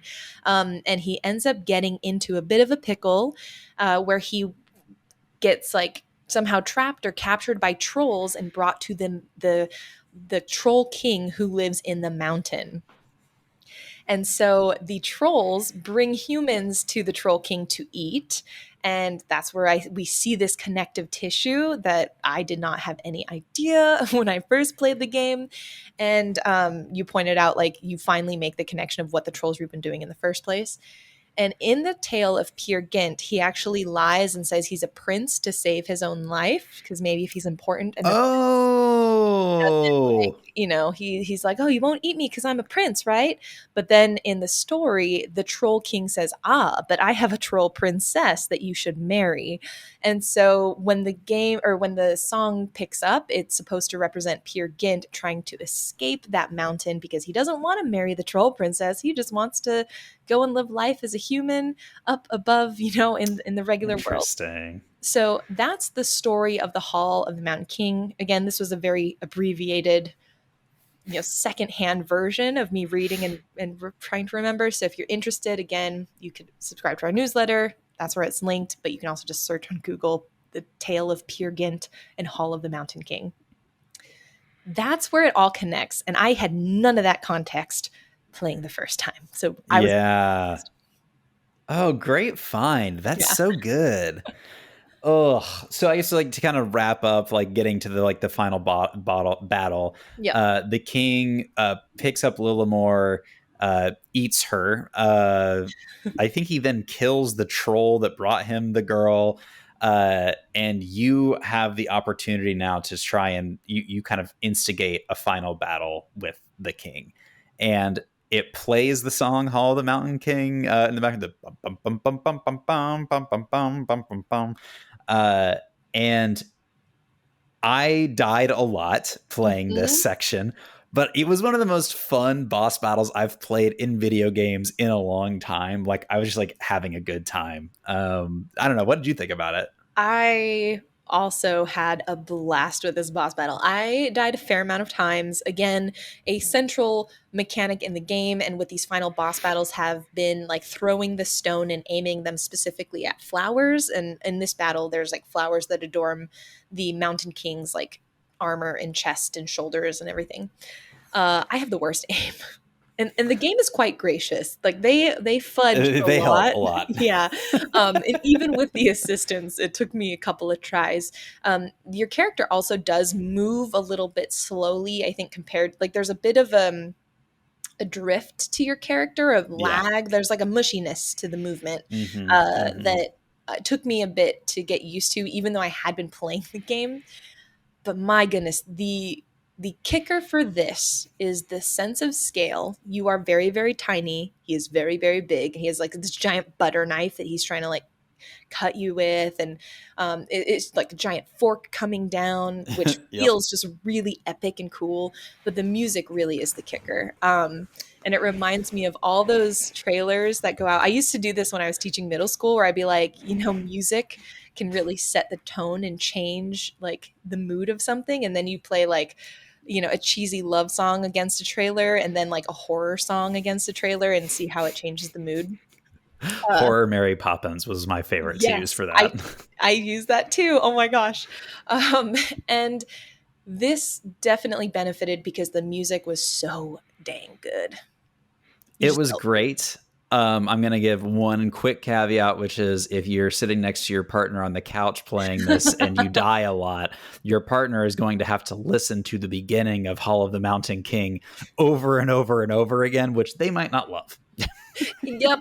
So yeah, be prepared. Give him headphones. Get Or him out you of the can use house for headphones, a I little bit. suppose. Yeah, you could use headphones exactly. Um, Uh, but going through the battle, it felt otherwise pretty cool. And again, that it got the momentum, even though I died a fair number of times, it mhm. brought me back to the magic of the game and the sort of Yes. like wonder and the awe-inspiring kind of moments that I really was enjoying, especially in the first two-thirds.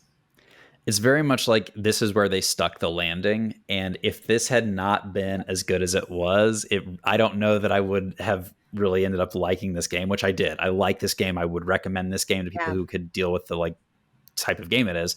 I ended up really liking it. And I think it in large part is because the ending was just done so well. hmm So you defeat the Mountain King. What's kind of epic though is you aren't entirely certain of Ule's fate initially, because as you defeat the Mountain King, it isn't because you did like a clean swipe or like you defeated him soundly in battle. If I'm remembering correctly, you've basically crawled up to him and you throw the stone into his gullet to try and get him to, I suppose, puke up Lillimore. I don't know, to just defeat him so you can find your sister somehow.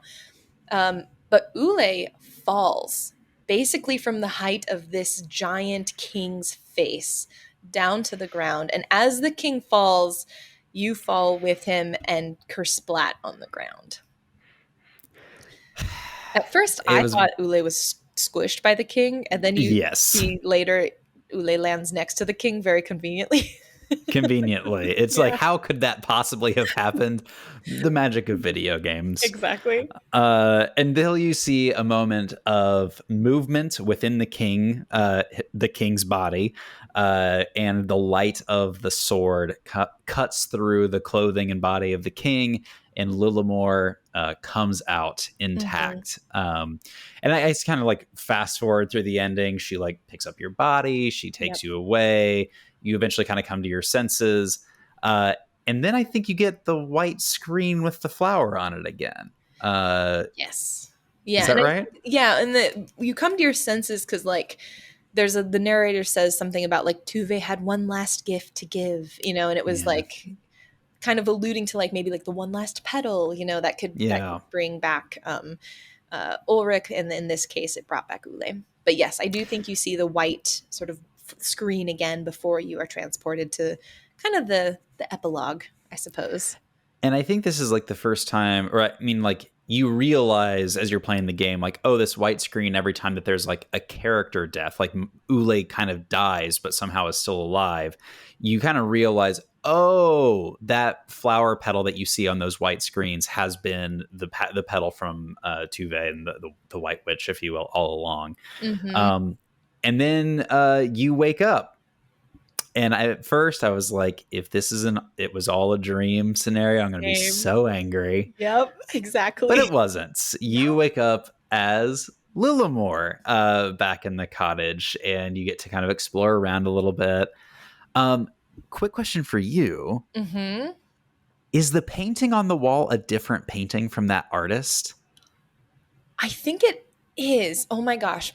I remember making a note to check that and I totally forgot. So I'm I going to took a have to, screen grab. yeah. Get in the comments. Let us know. I'm pretty sure it's a different painting. What did Same you artist, different see painting. in the screen grab? Because in the first painting, it's of the girl in sort of like the trolls are kind of in the wall behind her, and it's Tuve, I think, basically, who's like fallen, um, and like lying down next to the lake. So in this, let's see if I can hold it up to the screen the way that you can kind of see. Is this coming through at all? Oh, that is definitely different. It's not Yeah. totally coming through, but it's definitely not the same painting. What it looks like is, oh, sorry. And the person that escorts you out of the castle is the stone giant friend Yeah, from earlier in Lemas. the game. Lemus, Yeah, Lemus Lemus. comes to save. And again, it's very like Lord of the Rings. Like, why didn't the Eagles take the ring to Mordor? It's like, you could have taken me here the whole goddamn time. Okay, sorry. So the painting on the wall in the cabin afterwards, what it looks like to me is have you seen the thing where it's like people who don't repair paintings well, and it like looks like they just mushed everything together? What it looks like is someone took the background where in the first image had all those trolls. It looks like someone took that Oh. and just smudged it into kind of a tan and gray sepia mess. And in the foreground, you get what looks like a person kind of huddled over themselves, like in like almost like a sitting fetal position. Uh, like sitting against like a maybe a shore side or something. But Wow. it has like the person or creature that is huddled up has a sense of unreality to them. They look almost like a monster in some ways. Yeah. I'm gonna have to boot up the game right after this because I want to take a closer look at that now. Because, yeah, it's definitely different. So there have been things that have shifted as they came back from their journey in the woods. Yes. And I can't remember exactly. You just finished this, but how do you end from there? Um. Oh gosh, Is you I should crawl out have. the window? Well, I no, I think because Ule is not in the room, and so Right. I think there's this moment of like, wait, where's Ule? Like, what's going on? But I think she says something about how she's not like she was thinking about her memories, and she's no longer afraid as she's like looking out the window, and you kind of assume like I assumed Ule was maybe out there, and it was Yeah. okay, and again, the way that they phrased this ending made me feel personally like it wasn't like this truly did happen to them. This wasn't just a dream Yes. or just a like, oh, maybe they just went into the woods and took a nap and came back. Like this is all real. I had the same feeling, and I felt like they didn't cheapen the story by making it like a "this is all a dream" situation. It was like, no, the world is scary and dangerous, and life is nasty, brutish, and short. Yeah. Oh my god. To quote a philosopher there. What was that? Is Thomas that Hobbes? Maybe. Hobbes. Yeah, Thomas Hobbes, I think. Good reference there. Yeah, and that's the game. Now I'm curious. What as we finish out, what are just some of your final thoughts on this game? Some of the takeaways, things that you Hmm. really enjoyed, or maybe things that you were like, not so much. The thing, so I would say overall, love the game. Like, would play again. Would recommend to people. Would give them some caveats and things to look out for. Yeah. Um, I think the conversation that I am most eager to have with the community, especially at the monthly hang, sign up if you haven't come before, is to talk about like the moralizing that happens throughout this game. Like, is this a game with a central moral? Are there a lot of morals to this story? What might those be? Because for me, again, one of the things that's really interesting, we've talked about this a bit, is like the morality of these old folk tales and fairy tales feels very, if not simplistic, often misguided. Mm. I don't find myself, as I've gotten older, actually agreeing with many of the morals of these folk tales. And so for me, I think that's something that I've found really interesting. I think it would be a really rich conversation to have with the crew. So interested to Mm. dive in there. How Mm-hmm. about you? What are some of your thoughts? Yeah, I also very much love the game. I think this captured my attention and love in the way that Little Nightmares and that whole franchise has, where it takes mechanics that I personally enjoy, which are like puzzle platforming. I think Mm, these interesting sort of side scrolly, almost 2D but very 3D worlds, and really fantastical stories. I love the storytelling in this game, with the caveats that we've been talking about yeah. this whole time. Yep. Um, One of the most interesting conversations and takeaways for me is very much what you were saying in terms of what is this game trying to say in terms of morals, especially when you look at the ideas of good and evil. Does it have one? Are they just kind of like utilizing folklore for the sake of utilizing folklore, or are they trying to get a specific message across? Um, I've been thinking a lot about the ways that we use words, especially around this concept of evil, just because of everything that's in the news right now with what's happening in Gaza, and with the Palestinians. There is a Substack that I was reading, and I will link it in the show notes. I am so sorry, I'm forgetting who wrote it. I feel like it's Joshua Hill, but I'm not entirely sure. Um, but this author was talking about how we should stop using the word terror when we're describing what we see happening in these situations, like in Gaza. And it talked about the ways in which, at least our media in the US, have taken the word terror and terrorist, and since 9/11 in particular, have been using it to create a very specific mental image of who Hmm. represents terror and what represents evil. Hmm. And so I think a lot about how folklore is adjacent to that, where we have these stories that are really rich in symbolism. And even now, when we, like, as adults, don't even think about these stories regularly, there are specific words and images and types of people we associate with very specific ideas of good and evil, because of these folk tales. And we see it in the propaganda and in the news that we encounter every day. Oof. I think this game, more than anything, has got me to think about that. That's so true. That is so, so true. It's kind of like when you refer to someone as like, oh, they're a monster. It's like it lets you, when you remove the humanity from someone, it allows you to do all kinds of horrible things and not feel the same sense of like moral responsibility you would have to feel if that person were considered a human and not a monster.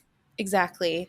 So, yeah, heavy stuff, but I think really, again, it shows this power of storytelling to get us to think about things like this. And I hope that folks who are playing and listening along, if you're feeling inspired to enter these conversations as well, like Joel said, join us on October 28th. 2023 for folks who may be listening in the future. And we will be continuing this conversation and posing these questions to you all, because we are here to share our thoughts, but we do not necessarily or really ever have the answers.